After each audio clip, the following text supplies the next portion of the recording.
Good morning.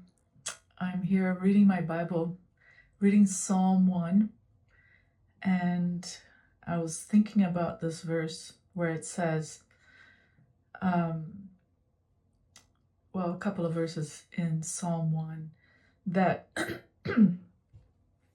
the man that walks not in the counsel of the ungodly and does not stand in the way of sinners, he is like a tree planted by rivers of water. Immediately I think of the Garden of Eden, where there were two trees and there were four rivers of water.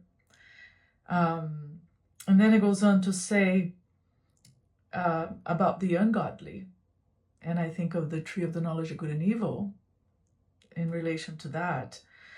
And then it says that the way of the Lord knows the way of the righteous, but the way of the ungodly shall perish. Another verse that comes immediately to mind is in Daniel chapter 2, when Nebuchadnezzar has his dream of the statue of gold, silver, bronze, and all that. And then comes a rock made not by human hands that destroys the whole image, and there's nothing left of the image, and the rock covers the whole earth.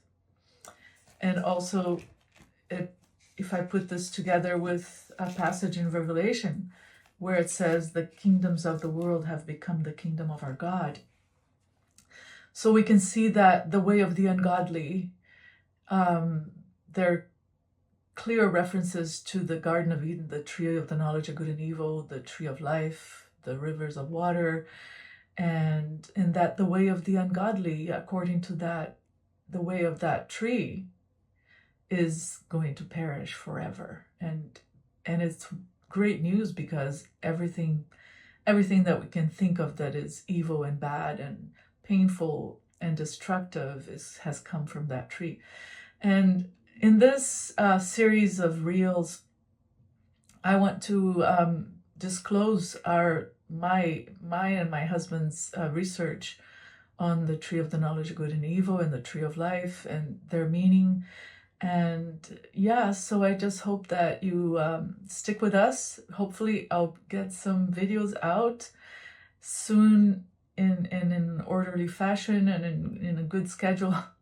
I'm not the best with in front of the camera, but we feel like we have a lot of good information for you, because the gospel of Jesus Christ is indeed good news for the human race. And